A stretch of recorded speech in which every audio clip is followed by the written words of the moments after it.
Welcome one and all to the Brothers Mahoney. This is our first video, not necessarily a practice run, but just to sort of get into the hang of things, some high quality stuff. My name is Michael, and with me, of course, is my brother. I'm James. And we thought it might be nice to have like a Doctor Who podcast type thing.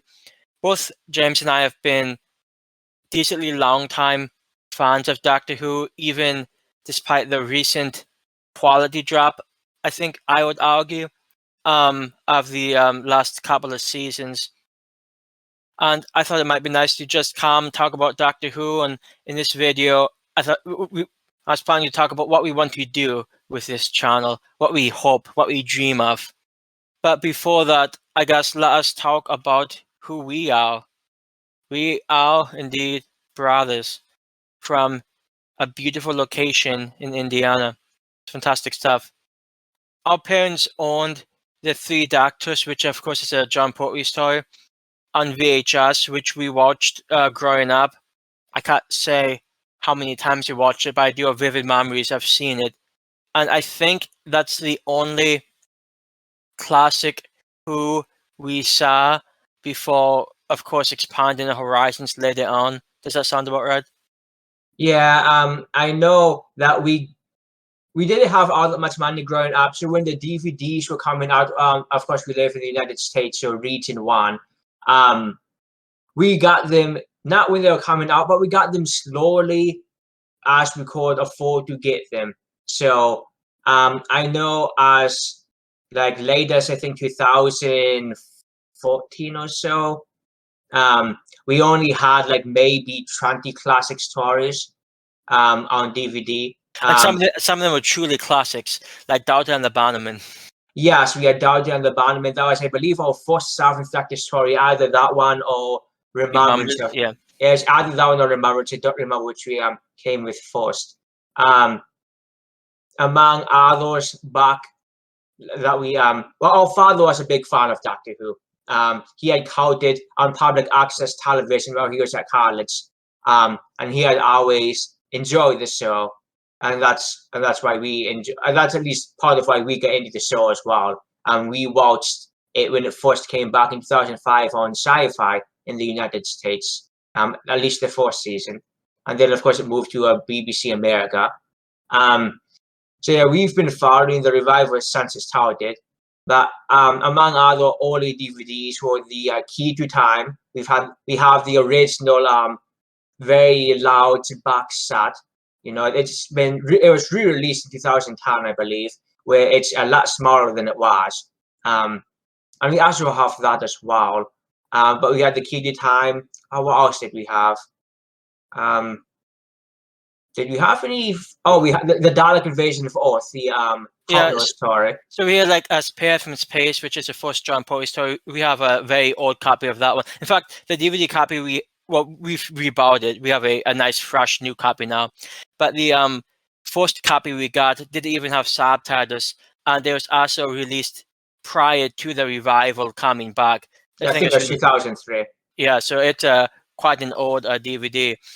Another one that we've had quite a while is Out in Space. And the Caves of Androzani by the Fifth Doctor. But yeah, basically we had about 2 stories from each of the classic Doctors just to give us a taste before we could actually get them out. Another case in point, Tomb of the Cybermen. That's a DVD we've had quite some time. Yeah, Tomb of the Cybermen and the Mind Rabbit. The Mind Rabbit, yes. Which admittedly I didn't care much for when I first saw it, but it's a story that's grown on me. It's certainly one of the more interesting and wild rides of classic Who, in my opinion. That it is. Yeah. So, like James said, we started watching the Doctor Who Revival series when it was airing. So we caught it from Christopher Eccleston's first season, well, his only season. And we watched it not necessarily hours a night it was on, but we watched it from that first season to present day. And I forget where along the lines we started buying classic Who DVDs, I know it's something our father wanted to do for a while, and I don't know, maybe around David Tennant's time we started buying them. I'm not quite sure when. So for a while, our only experience with Doctor Who was both John Pertwee's Three Doctors toy, which I guess gives us experience of the first three Doctors, and of course the New Who with both Christopher Eccleston and David Tennant. So then we branched out, and right now we have, pretty sure we have most of the Doctor Who DVDs have been released in Region 1. I think we have all of them except some of the newest Whittaker stuff. We don't have anything past we don't have anything Revolution of the Daleks and absolutely don't have the Revolution of the Daleks. We do not have Lux, and we do not have any of the last three Passos that have been released. Passo they will. Of course, being Eve of the Daleks, Larch Under the Sea Devil. And the Power of the Doctor. Yeah. But insofar as Classic Who is concerned, we have a pretty complete collection of at least what's been released in Region 1 with Classic Who. We haven't seen Avi's toy. Some of the newer ones, we haven't seen, for instance, Fae from the Deep, a second Doctor's toy, or the Abominable Snowman, Evil of the Daleks. Those three are second Doctor's toys. Also, Galaxy 4 came out which is a first Doctor story, which we have also not seen. We have them on DVD. We just haven't actually watched them yet. Well, DVD or Blu-ray. Yeah, that's true. And it's also worth mentioning while we have like a pretty complete collection of Classic Who, we haven't really done much outside of that. Of course, Big Finish has a bunch of audio dramas, which we are just recently started getting into. The Big Finish audio dramas, of course, Big Finish has been doing audio dramas now for over 20 years. And we've not always known about them, but for the last couple of years, we've been aware of their existence. We just haven't done much to them because, frankly, if you haven't listened to, or if you, one, we didn't grow up on the radio, so we didn't know how well we'd be able to connect to just the audio media. And also, it's just a daunting task if you look at Big Finish releases for Doctor Who. Like, who has any idea where the hell to start? There's so many releases. There's 275 releases in the main range alone, let alone all the subsections for all the separate Doctors and all of the spin-offs from Bernice Summerfield, who I don't even know who the hell it is. I know she first appeared in some Doctor Who novels. And Unit, there's Torchwood, which has over 50 separate stories, and I believe they have their own monthly range. So it was a daunting task that, frankly, I didn't want to try to get involved in, but I decided that we should finally start taking the dive. So we are slowly, very slowly, picking them up. We're mostly going because we're a bit OCD about some stuff. We're kind of going in chronological order for release date. So we just currently have things from the main range. And also, I should say, it also helps that some of the oldest ones are pretty cheap too. Yes, like, that's useful. If you just spend like what, $3.80, you can have like a 2.5-hour audio story if you get the first one. Like it's pretty good deal, I think. Sincerely. Actually, I think we even got that one on sale. So. Nice. So yeah, I mean, if you haven't listened to many of the Big Finish, and we haven't, we've only listened to two, being The Signs of Time, which is the first one that was released in, I believe, 99. Yes. So we've only listened to The Signs of Time and Phantasmagoria, which is a fifth Doctor story. So now, like James said, we have a bunch of others we just haven't listened to. I mean, it's a big time investment. But that is something we are working toward doing. And James also mentioned a Torchwood. So it's actually, if you were to talk about both Torchwood and Sarah Jane Adventures. Yes. Of course, during the Russell T Davies era, there were two Doctor Who spin-offs. I think Torchwood came first. Yeah, it came first. Torchwood, which followed the adventures of Captain Jack Harkness on modern-day Earth in Cardiff. And there was the Sarah Jane Adventures, which was a spin-off basically from School Reunion, where Sarah Jane Smith reappeared for the first time since The Deadly Assassin. I forget. She didn't appear in the Deadly Assassin. She appeared in the Hand Affair, the one before the Deadly Assassin, and she's just Elizabeth Sladen is always a great actress. So, and the Sarah Jane Adventures had, I think it was 4.5 seasons. Yes, the 5th season now was able to finish due to her death from cancer. And it's worth mentioning that I have seen the first season of Torchwood and a handful of episodes of both the Sarah Jane Adventures and Torchwood season 2. But aside from that, that's all I've seen from the spin-offs. Yes, and I went out of my way to watch everything from Aquasin. I actually stopped at Peter Capaldi.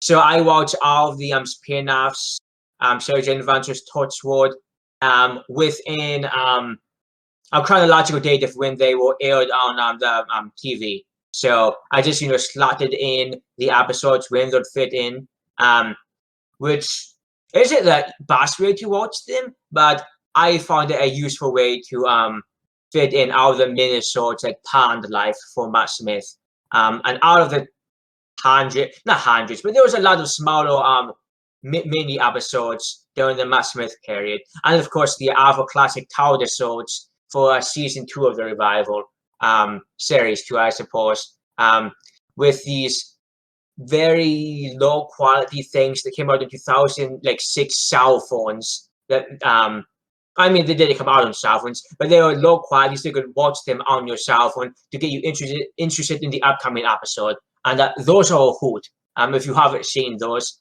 you should take a look. Yeah, they're like 40 seconds to maybe 2 minutes. I'm not sure what the longest one is. I don't think it got to 2 minutes. But they're like almost little teasers of what you can expect from the full episode. And some of them are, I would argue some of them are decently informative. Some of them might be a bit more. I'm thinking about the Tooth and Claw. I'm thinking about Tooth and Claw. Tooth and Claw is that's probably not worth its time, but it's interesting as a historical thing to see that they tried to do it, and I mean they did it for the whole season, so I guess it worked. And also interesting, they never released those on DVD, so no, you can't find them all on YouTube, I imagine. Yeah, they're all on a YouTube. Last time I looked, they were all on a YouTube video together. Or what the kids call the dark web. Some good stuff. And also, speaking about spin-offs, we should mention there was a spin-off called Class that neither one of us... actually, I don't know if you've tried to watch it, James. No, I think it had 9 episodes just during the Peter Capaldi era, which I wasn't as huge a fan as Moffat as a showrunner. So, like RTD, Russell T Davies spin-offs, I could easily sink my teeth into, and I enjoyed both Torchwood, including season 4, and I enjoyed the Sarah Jane Adventures, and I thought that just got back to its age. The Sarah Jane Adventures was great. It's more family friendly, but it's still great fun. But yeah, I never watched Class. I haven't really heard anything about Class besides. I did read a little bit about it. There's some random factor that makes absolutely no difference. But apparently one of the main characters in Class smokes. And it's like one of the first main characters apparently in Doctor Who or Doctor spin-off who regularly smokes. Besides when you said that Doctor have a pipe in the first episode. Yeah, in the very first story, but like in since 1963, one of the first, I guess, main characters smokes. It's sort of interesting. Yeah, that's interesting and very random. Yeah, I've also heard, despite it being like Class, I've heard it's like almost more adult oriented, which I've heard that it's pretty dark, yes. But so, yeah, dark enough. Certainly darker than Sarah Jane Adventures. So I mean, I don't know anything about it, but it sounds interesting. So I guess with that in mind, again, so I guess I should also say we've seen, going back to Classic Who, we've seen pretty much our Classic Who besides the 4 stories that we mentioned, at least that's been released. Like for instance, Marco Polo, the audio exists, but there's not been any type of at least official reconstruction released onto DVD. My brother and I have not delved into watching or listening to audio reconstructions of the stories that are missing, like for example, the Daleks Master Plan, and just all of those. In fact, we haven't even seen the college-made Mission to the Unknown, which is basically a prequel to the Daleks Master Plan. And it's not like the BBC is after going to try to animate that in the future, or whoever the studio that animates them are. So that's about the space where our releases we're going to get for that. But yeah, so all of the ones that are missing, like the Myth Makers, I mean, Massacre, Celestial Toymega, Celestial Toymega, Space Pirates, Actually, Wheel in Space. We haven't listened to any of those. Eventually, I'm sure we're going to, whether it gets released or not, but we just haven't yet. So. And it's worth mentioning that Wheel in Space, which is a second Doctor story, is on BritBox in some format. But we do not have BritBox. Honestly, there's not really any need since we own other Classic Who things on either DVD or Blu-ray. So BritBox just now is something that we, spoke out to us.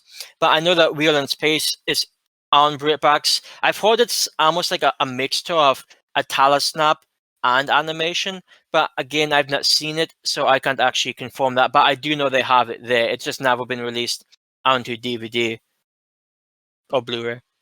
Yeah, so eventually we'll get to listening to all of those. I mean, I'm most interested in the Celestial Toymaker, but I've heard it's not as good as. That's one of the ones that people always talked about, but just it's apparently just not as good as it's a cracked up to be. But actually, speaking very briefly of the Celestial Toymaker, that's one I'm surprised they haven't released on DVD yet, because episode 4, which is the last episode, to my understanding, exists. They need to animate the first 3, but animating 3 episodes, I would imagine, would have to be easier than animating 6 episodes of both Evil of the Daleks and Power of the Daleks. Oh, and the Invasion. Yeah, and the Invasion, when they only animate. You're right. They only had to animate 2 of them. I forgot. Yeah, so I'm so surprised they haven't released this last year, Toymaker. They've been focusing a lot on the second Doctor. I mean, yes, they did do Galaxy Fall. I mean, most of their releases, from the Macro Terror to the Abominable Snowman to the Evil of the Daleks to the Power of the Daleks, those have all been second Doctor. And let's not forget the Underwater Madness. Yes, that. So we've seen most Classic Who. We've watched everything in the Revival so far. I don't know how much we're looking forward. Well, let me rephrase. I don't know how much I'm looking forward to Russell T Davis's continuation as showrunner. Should be interesting. I mean, it can't be worse than Chris Chibnall, but we'll talk about that at some other point. So we've seen most Classic Who, all of the Revival. We've listened to 2 of the Big Finish productions, again, Signs of Time and Phantasmagoria. And the, I guess, last big focus, insofar as Doctor Who's concerned, are the prose, the books. This, if you're, I guess, if you're like a casual Doctor Who fan, like we were for quite some time, to be fair, you might not know there's a ton of Doctor Who books. It started with novelizations of stories. So it actually started back in the 60s when they were novelizing the stories that they were airing. And then once the classic show ended in 1989, of course, with Sylvester McCoy being the Doctor, they went on to write books with Sylvester McCoy, and starting in the late 80s, and that started quite a lot of books in the future. I have a rough list of sorts because I want to try to start getting into a Doctor Who book, start reading them. And based on my rough list, it's around 452 or so. Some of them may be less impressive than others, I can imagine. But a lot of them look interesting. We do technically own 2 of them. One is a book by Stephen Baxter titled Wheel of Ice, which is a book with the second Doctor and Jamie and Zoe. And we also have a sort of a horror-themed anthology book called Tales of Terror, which has one short story for each Doctor, one through Charles, one through Peter Capaldi. So, and now we haven't read either one of those yet, but we do actually own 2. So that's another section of things that we don't have much experience with that I'm hoping that we can jump into.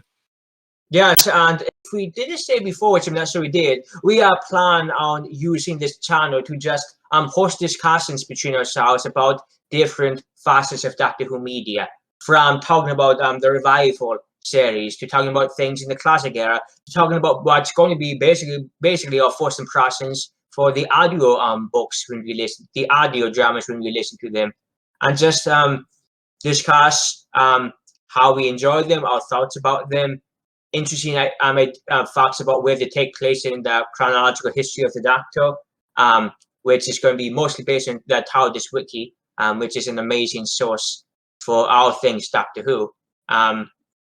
And it's going to be a fun ride that will keep us active for a long time, because there's a lot of Doctor Who's been going on since 1963. So there's a lot of Doctor Who media. I mean, we haven't even touched on the comic books. Oh yeah, not just even the comic books, but the comic strips.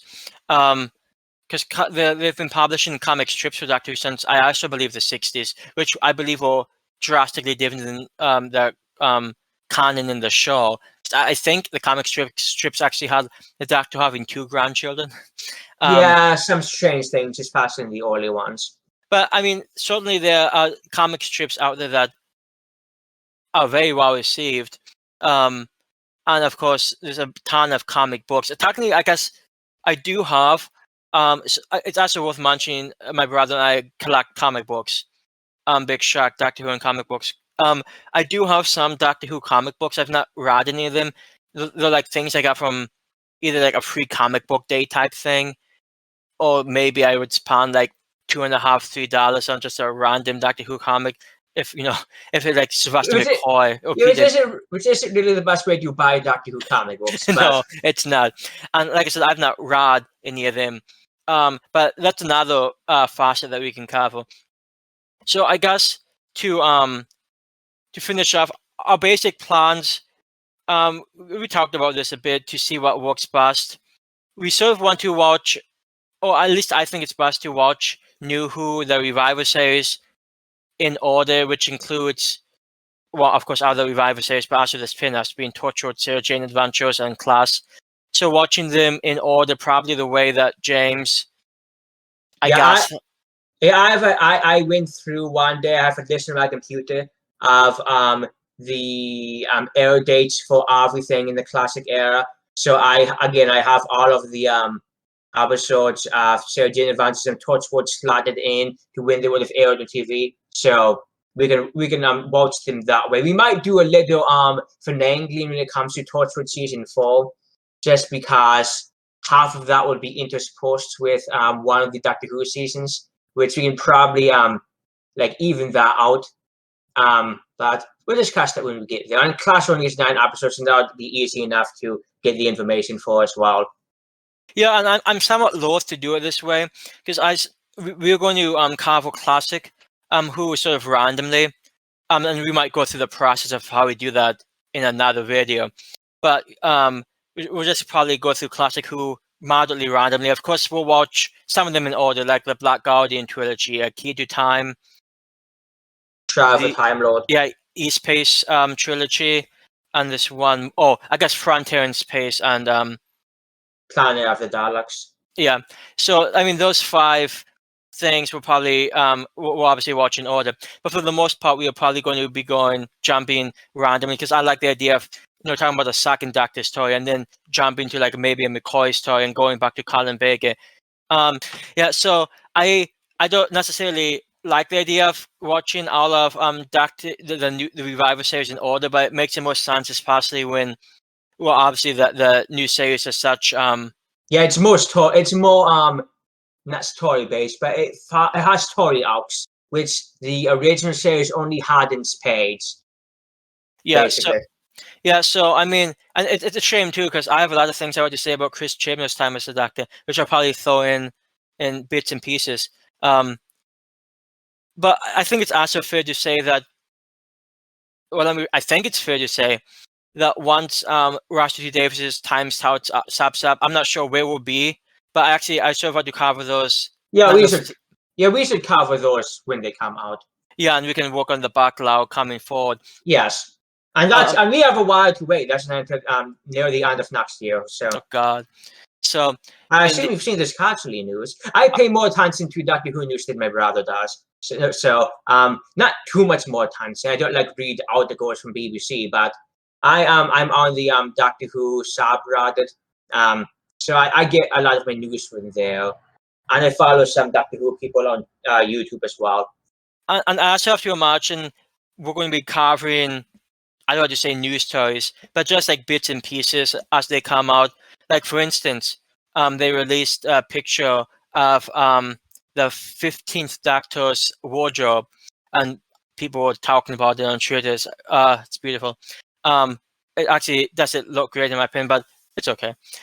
So like bits and pieces of news like that, we might take some time out to talk.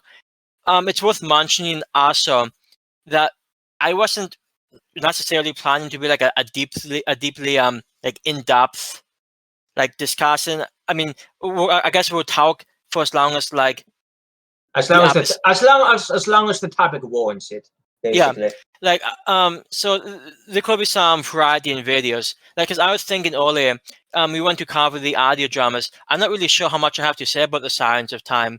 That could be like a maybe 10-15 minute video. But then when we get to something like Peter Capaldi's World Enough in Time and the Dr. Faust, that could be like a 50-minute video. It just depends on the content, what we have to cover, what we found interesting, what we want to mention. So there might not be like a specific length of video, but it might be all over the place. But that just adds to the charm, much like the low qualityness that you shall experience. And actually, it's at that juncture I should mention that I don't have a bunch of experience doing like. Let me rephrase. I've been involved in a podcast for like 4-5-ish years. I'm not sure when it started.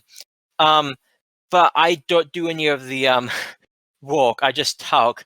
So any of the editing or any of the things you're going to make in videos, that type of stuff I've not done before. So that's going to be sort of a learning process for me.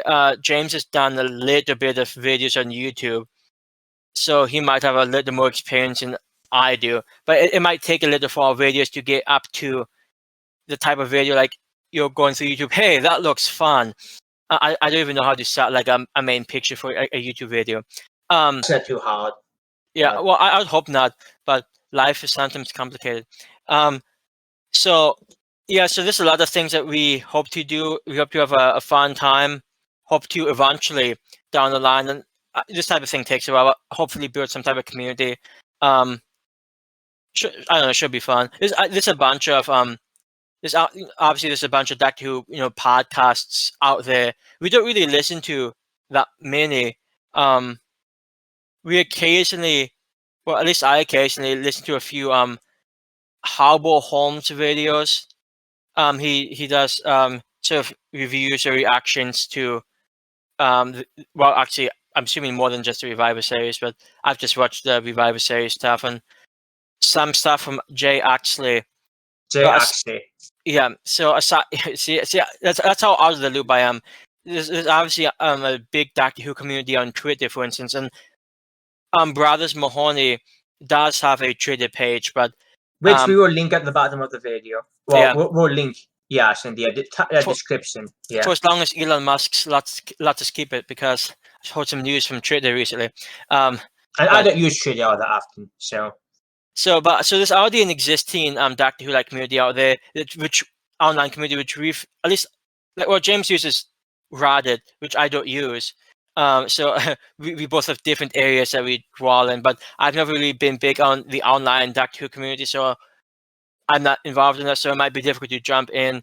But I think we have a interesting, potentially interesting perspective to bring, despite it taking a little while for maybe the videos to come out great. At least we can have good discussions, have fun, and maybe other people listening in can also have fun. I mean, what more can we ask for? I mean, there's over 50 years of Doctor Who. There's tons of perspective and opinions on all the eras of like everybody has Doctor Ranking videos, and we could eventually do fun things like that. Opposite rankings, Doctor rankings, things of that nature, companion rankings. there's just such a variety of content with Doctor Who that it's going to take a while before we like run out of things to talk about. So Yeah.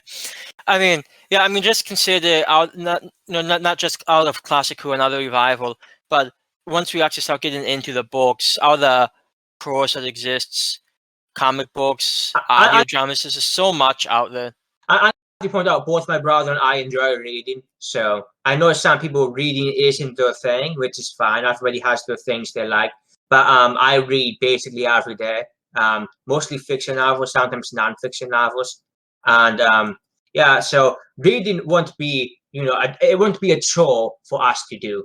I know it should also be said that somewhat ironically, neither one of us are really big science fiction fans aside from Doctor Who. Yes, we've seen Star Wars, of course, at least the first set of the first trilogy and then the prequel trilogy. But we haven't even seen any like the newer stuff, like anything from 2015 up.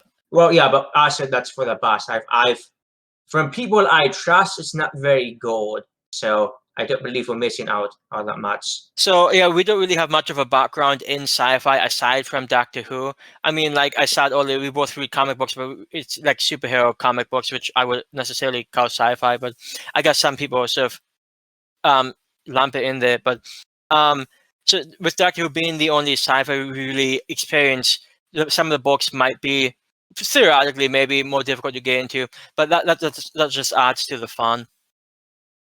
Yeah, I look forward to the books. The books are going to take a while because it's partially they cost so damn much. Yeah, it's partially the ones from the 90s. They're not cheap. So yeah, and so actually, that process isn't going to be happening overnight. Yeah, and here's a personal story just to let you know I'm a human being and I exist. So I was looking, like I said, we do own 2 Doctor Who books, but I was looking to expand our collection with some of the new Virgin Adventures, for instance, which follows the 7th Doctor, and some of the other 90s books. This like I think the Classic Doctors, which also was published concurrently with McCoy's book run. And then of course when the movie came out in '96, they released a whole series of books with the 8th Doctor Adventures.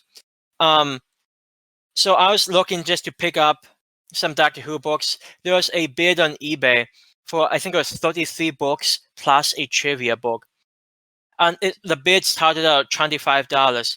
Now this lot included books such as Longbarrow, which is now obviously I don't know much about it. I do know it's a very important book when it comes to like lore about the Doctor's background. I'm not sure how canon it actually is, but Doctor Who canon's been a mess forever. So yeah. I mean, how many times has he gone to Atlantis? 3 times at least. 3. And that's just in the show. And that's expect to hear that a lot. It's a reference to one of my favorite classic Doctor Who stories, Haunted Diamond, which is a fantastic Tom Baker story. I mean, some people don't like it, and I guess I get it. If you grew up on like quality TV, maybe watching classic Doctor Who isn't your thing. Yeah, classic. If you ever seen classic Doctor Who, you have to accept some limitations. Some limitations to what a public channel can do in the 60s, 70s, and 80s. I have no problem with lowest special effects. That doesn't bother me at all. So I enjoy at least practical effects. But when you start using like CGI and like some new Who things, some of that does rub me the wrong way. But when they actually go out of the way to try, like, maybe a Dalek looks a little beat up, or maybe a Cyberman suit's iffy. Maybe a Sea Devil does a backflip. I mean, none of that stuff bothers me. And it's also worth mentioning, like we said, the first Doctor Who thing we ever saw was the 3 Doctors. And if you remember that, there's like these antimatter creatures that pop up, and they're just like bubble wrap things. Yeah, the bubble wrap like colored brown or something. like the special effects weren't great, but that never bothered me. And there's only a few occasions where there might be an exception, like maybe Doubt and the Bannerman with that baby who was just painted green, which I don't even know if that counts as pass or fax actually, but For that time, it might have. yeah, that was a rough period. But anyhow, long story short, this bid started for 33 books, started at $25. Naturally, with some of the books that involved like The Dying Days, which is one of the last New Fortune adventures. A lot of these books individually sell for like $120 plus off eBay. So naturally, this bid started low, jumped high really quick.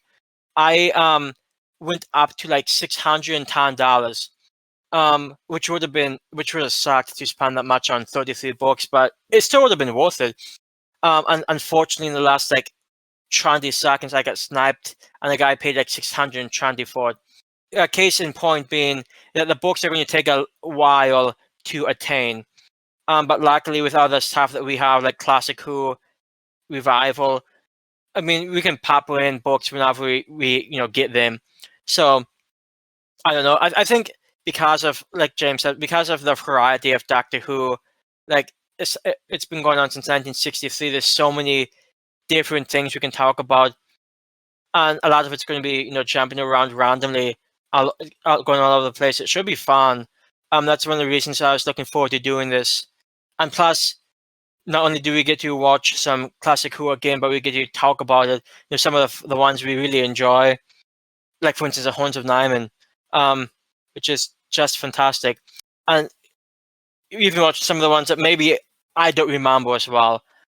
And there's a lot of not just Classic Who, but there's a lot of new Who that maybe I've only seen an episode once or twice, probably only once.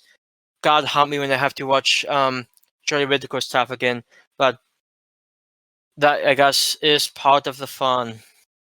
Though just a small part of me died inside. Well, yes, but the Jodie Whittaker era is contentious, to say the least. I and my brother personally fall into the J Axie view of it not being a very good rendition of the Doctor, and the writing being a bit. The writing is absolutely atrocious in most of the aspects, but that's one of the things that we can pop in small bits. I mean, yeah, but if you're a fan of the Jodie era, you're welcome to the show. We do not hate on fans of the show. We just didn't like the writing for the era. Yeah, because the writing sucked. And which is funny because Chris Chibnall, before he became a showrunner, he did some I think okay episodes in the Revival series. Like for instance, I know this one's people don't. Seems like some people don't care about it as much, but 42 from season 3, which I believe was his first episode. I thought it was decent. I thought 42 was a decent episode. I had no problems with it. So I mean, funnily enough, it did do the Chibnall thing of borrowing plot concepts from earlier Doctor Who, because that's basically a redo of Planet of Evil, the Tom Baker story. But perhaps you don't remember that as well. And it's also, I mean, I don't remember that much about Planet of Evil. I've seen that one, I think, twice, but that's never been one that I took as deep of an interest in as I did some other Tom Baker stories. So yeah, that's going to be part of the fun, the revisiting Classic Who, revisiting these new Who episodes that we've only seen once. Like a lot of the Peter Capaldi run. I know Peter Capaldi is a very popular Doctor. In fact, he might be online community. He might be one of the most popular incarnations of the Doctor. A lot of his stories I didn't think were that great, but again, I've only seen a lot of them once. It doesn't help that I wasn't a big fan of Clara, or as I call her, the Leaf, and that's going to be referenced a lot. So I deal with it. And again, Clara, to some people, is a very popular companion. And there's some interesting aspects about her, but especially coming off Amy and Roy. I mean, how can Clara possibly compete? She can't. It's a trick question, but that's the joy. Except Clara is really popular with some people. So yeah. So I mean, but that's the whole point, though. There's so many different viewpoints people can have in Doctor Who. Some people legitimately enjoyed Chris Chibnall's time on Doctor Who. I don't understand it, but if somebody enjoyed it, then more power to them. Peter Capaldi is a very popular Doctor. I actually think he is a pretty good Doctor. I just think a lot of the stories he had to deal with weren't that great, which can be sad for, I think, a lot of Doctors, actually. Like Sylvester McCoy, there's a fair amount of his stories from the classic series, which may not be that great, but I think he's a pretty good Doctor. And well, Colin Baker is another one. Colin Baker is one of the more controversial doctors of the Doctor Who lineup. Again, I think he's a pretty fun doctor. Actually, there's almost no doctor I dislike aside from Jodie Whittaker's doctor. But that's just, again, part of the fun. And I always look forward to having these conversations where we can talk about this, hash it out, see where James and I disagree, and also see where any listener may or may not disagree. It's just going to be a lot of things to talk about and a lot of things to have passionate opinions on. So yeah, I believe that should be it. So would you like to call on Andy the introductory video of ours? Indeed. So we are the Brothers Mahoney. I am Michael. And I'm James. And we hope to be, schedule-wise, no idea yet. Just to get excited. But something will be up sometime at some point. Just be on the lookout. So it's a schedule shouted. So yeah, we are the Brothers Mahoney. I'm Michael. I'm James. Yeah. So that is, as the kids say, hashtag done.